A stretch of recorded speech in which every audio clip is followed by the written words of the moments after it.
शिक्षा मंत्री हाय, शिक्षकों की नियुक्ति के साथ छेड़छाड़ बंद करो। झारखंड सरकार हाय हाय हाय हाय हाय हाय हाय हाय हाय। शिक्षा मंत्री हाय, बंद करो बंद करो बंद करो। शिक्षकों की नियुक्ति के साथ छेड़छाड़ बंद करो बंद करो। आप लोग इसमें कितना असर देखने को मिल सकता है, या फिर अगर मान लिया इसमें वो अपना जो निर्णय है उसको वापस नहीं लेते हैं तो फिर आगे का कदम क्या रहेगा? देखिए, आज तो जैसे निर्णय आया उनके बाद ये हमारे घाटशिला विधानसभा प्रत्याशी जो है। हाँ दादा, आप थोड़ा सा बताएंगे दादा जी। आगे का निर्णय आप लोग का क्या रहेगा यदि मान लिया वो जो आपका मतलब बिल को यदि मान लिया वो वापस नहीं किया तो? देखिए, ये तो हमारा ग्राउंड स्तर से हम लोग इसको उजागर कर रहे हैं। कई सारे लोग आज जानते नहीं हैं। उनके साथ आज शिक्षा मंत्री के साथ जितने भी झंडा ढोने वाले व्यक्ति हैं उनको भी पता है कि उनका बच्चा का भविष्य अंधकार में है। वो नहीं समझ रहे हैं। उनको दिन भर में, सप्ताह भर में जो कुछ भी थोड़ा बहुत मिलता है उसी में वो खुश हैं। लेकिन आने वाला इतना बड़ा भविष्य जो उसका अंधेरा में जा रहा है उससे उसको मालूम नहीं चल रहा है, या मजबूरी भी बोल सकते हैं। तो ये आज हम लोग घाटशिला स्तर पर एक हम लोग विरोध करना शुरू किए हैं। कल जिला स्तर में हम लोग अगला दिन करेंगे, फिर राज्य स्तरीय, फिर हमारा केंद्रीय जो अध्यक्ष है वो तो हमारा विधानसभा तक घुस चुके हैं। हम लोग सड़क से सदन तक इसका लगातार हम लोग इसका विरोध करते रहेंगे ये जब तक इसको वापस ना करें। दूसरी ओर आज शिक्षा मंत्री का मुंह से इस तरह का बोलना शोभा बिल्कुल लेता है कि शिक्षा खेती का काम करने भी सिखाने वाला चीज का, जैसे हल चलाने वाला सिखाने वाला बात जैसे बोलते हैं। शिक्षा मंत्री को मैं यही बोलना चाहूंगा, इस तो ऐसे हमारा देश तो किसान पर ही आश्रित है, तो उसमें क्या गलत है? गलत कुछ नहीं है। गलत इसलिए है जिस दिन मुख्यमंत्री और शिक्षा मंत्री का बेटा लोग खेत में जाएगा तब गलत नहीं है। गलत इसलिए है कि आप घूमेंगे ऐसी गाड़ी में और दूसरा का बच्चा काम करेगा कीचड़ में, ये गलत है।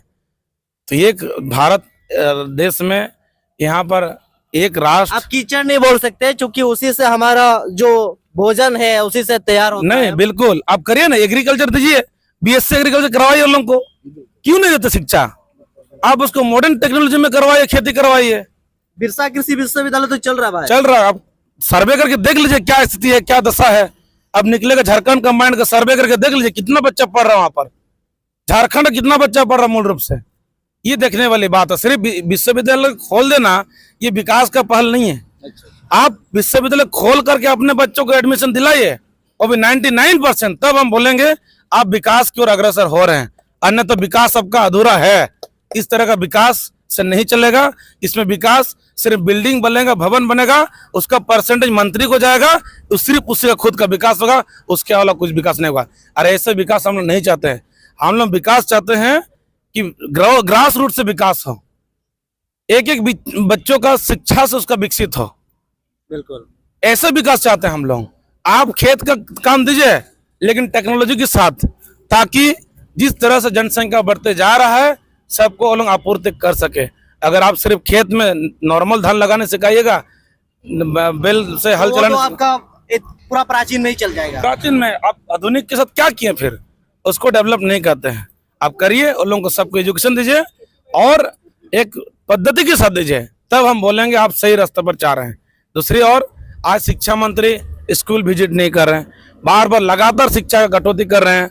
शिक्षा गुणवत्ता में इतना गिरावट आ गया है कि हम लोग कंपेयर नहीं कर सकते। आज प्राइवेट स्कूल में जो टीचर हैं, प्राइमरी में या प्री नर्सरी में 3000 से टीचर वहाँ पढ़ाते हैं, लेकिन सरकारी में जो पढ़ रहे हैं बच्चे जिनका तनख्वाह एक 50-60 हज़ार से शुरू है टीचर का, और इधर 5,000 में, दोनों में कंपेयर कीजिए, आकाश और जमीन का फर्क पड़ेगा। क्यों?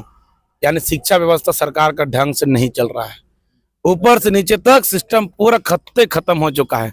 शिक्षा बजट सिर्फ बन रहा है, कॉपी का प्रिंटिंग फॉर्मेलिटी के लिए हो रहा है, बुक प्रिंटिंग हो रहा है फॉर्मेलिटी के लिए, ग्रास रूट में कुछ काम नहीं हो रहा। अच्छा, ऐसा लग रहा है कि सरकार जो शिक्षा की जो स्थिति है वो धीरे धीरे करके प्राइवेट की तरफ चले जा रहे हैं। जितना मतलब सरकारी स्कूल खुलना चाहिए उतना नहीं खुल रहे हो, बंद हो रहा है, लेकिन प्राइवेट जो है उससे 2-3-5 गुना के रफ्तार में वो बढ़ रहे हैं। तो आने वाला दिन में आपको क्या लगता है कि सरकारी स्कूल बंद हो जाएगा और प्राइवेट स्कूल सारी चीज हो जाएगा? इसीलिए तो हम लोग विरोध कर रहे हैं। हम लोग नहीं चाहते कि सरकारी खत्म हो। सरकारी अगर खत्म होना चाहिए तो विधायक और मंत्री का पेंशन को खत्म होना चाहिए सबसे पहला। ये 5 साल रहेंगे पूरा जीवन तक, क्या पेंशन, इसको खत्म करना चाहिए। सरकारी स्कूल, सरकारी स्वास्थ्य ये कभी खत्म नहीं होने देंगे। अगर ऐसा होता है तो आंदोलन के लिए हम लोग और उग्र आंदोलन करेंगे। और मैं आपका वीडियो के या चैनल के माध्यम से जनता को मैं बताना चाहूंगा, ये आज 8,600 शिक्षक को कटौती किए हैं। पिछले रघुवर दास की सरकार में 5,000 स्कूल बंद हुए। तो लगातार जो भी सरकार आ रहे हैं शिक्षक पर लगातार प्रहार कर रहे हैं। आप लोग इससे सतर्क रहिए, क्योंकि आप अब सक्षम नहीं है आपका बच्चा को कॉन्वेंट भेजने के लिए, आप सक्षम नहीं है आपके बच्चों को इंटरनेशनल स्कूल भेजने के लिए। लेकिन नेता और मंत्री का बेटा कभी सरकारी स्कूल में नहीं भेजेगा। उसको सिर्फ सरकारी बंगलो चाहिए, सरकारी पेंशन चाहिए, सरकारी आवास चाहिए, और अपने बच्चों को भेजेगा इंटरनेशनल स्कूल में, अपने बच्चों को भेजेगा कॉन्वेंट में, अपने बच्चों को भेजेगा ऑक्सफोर्ड में। तो इसलिए आप लोग सतर्क रहिए। आपके क्षेत्र में मंत्री विधायक कोई भी घुसेगा, अगर शिक्षा का बात नहीं करेगा, सरकारी स्वास्थ्य का बात नहीं करेगा, तो उसको आप लोगों से सवाल करिए कि आपका बच्चा सरकारी स्कूल में क्यों नहीं जाता है। चलिए, बहुत बहुत धन्यवाद। हमारे साथ पूर्व प्रत्याशी रामदास मुर्मू जी ने बताया कि शिक्षा ही सबसे बड़ा हथियार है जो दुनिया को बदला जा सकता है। दादा, आपका थोड़ा सा परिचय बताएंगे और आज के जो आप लोग इस कार्यक्रम के बारे में 2-4 शब्द बताएंगे। मेरा नाम दिनेश माता हुआ, पूर्वी सिंहभूम जिला का जिला महासचिव हूँ। देखिए, आज जो हम लोग का कार्यक्रम हम लोग किए, सरकार से हम लोग मांग करते हैं कि झारखंड लोकतांत्रिक क्रांतिकारी मोर्चा जो आज स्कूल का जो व्यवस्था है, जो स्कूल का रेशियो के अनुसार जो छात्र और छात्रियाँ उसके अनुपात मतलब शिक्षक होना चाहिए। जैसे कि शहरी क्षेत्र में पूरा फिलहाल है, लेकिन ग्रामीण क्षेत्र में जहाँ 800 बच्चा है 2 टीचर है, तो 2 टीचर में कैसे काम होगा। तो इसीलिए हम लोग सरकार से मांग करते हैं कि छात्रों के छात्री का अनुपात से मतलब उसका शिक्षक का नियुक्त किया जाए, तब जाके झारखंड में समाज का अंतिम व्यक्ति को मतलब विकास होगा, शिक्षा का विकास होगा। आप बोल रहे कि नियुक्त होना चाहिए, यहाँ पे तो सीट की कटौती हो रही है। सीट का तो इसीलिए कटौती किया जा रहा है कि यहाँ का बेटा बेटी अशिक्षित रहे, जो कि ग्रामीण क्षेत्रों का बेटा बेटी अशिक्षित रहेगा तो हम लोग राज चलाएंगे। अगर ग्रामीण का समाज का अंतिम का बेटा बेटी अगर शिक्षित रहेगा तो वो तो अधिकार मांगेगा। इसीलिए उन लोग चाह रहा कि ग्रामीण क्षेत्र में जितना भी स्कूल है उसमें शिक्षकों का कटौती किया जाए, तब हम लोग का राजनीति चलेगा। तो हम लोग का पार्टी का मांग है कि छात्रों का अनुपात से शिक्षकों का बहाली किया जाए, तभी जाके झारखंड का कल्याण होगा, समाज का व्यवस्था का परिवर्तन होगा, बच्चे लोग को शिक्षा मिलेगा, अच्छा शिक्षा मिलेगा। कि शिक्षा मंत्री आज तक उस तरह का पहल नहीं कर पाया है कि शिक्षा में कुछ बदलाव हो, तो इसके बारे में आप क्या बोलना चाहेंगे। शिक्षा हमारे भारत में जो है बहुत ज्यादा मतलब नीचे गिरी हुई है। मैं यही कहना चाहता हूँ। आपका नाम क्या हुआ? मेरा नाम है बबलू सोरेन और मैं एक बीएड का स्टूडेंट हूँ।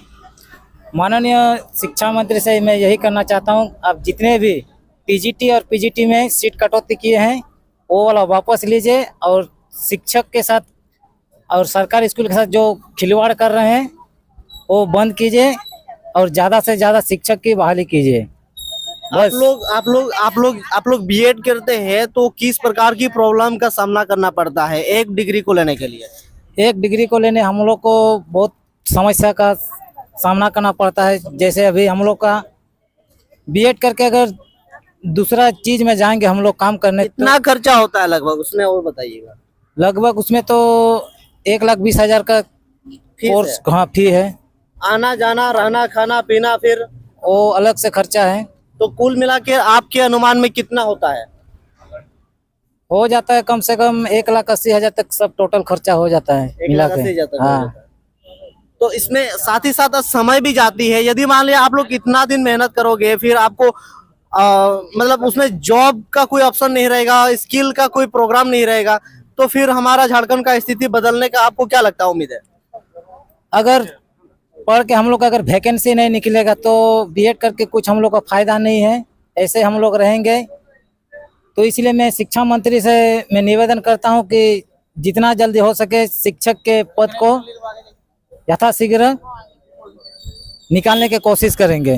चलिए, बहुत बहुत धन्यवाद। ये बीएड के स्टूडेंट है जो बताए कि उसका दुख और दर्द, इसमें बहुत सारा मेहनत तो करना ही पड़ता है, जो कि आप जानते हैं कि इसमें हमारे झारखंड में एक भी सरकारी बीएड कॉलेज यहाँ पर नहीं है। तो आप समझ सकते हैं कि प्राइवेट में कितना खर्चा होता है, और इतना बड़ा फीस एक गरीब परिवार के लोग कितना दे पाएंगे, आप लोग इसको समझ पाएंगे। तो चलिए, तब तक के लिए जय हिंद, जय भारत।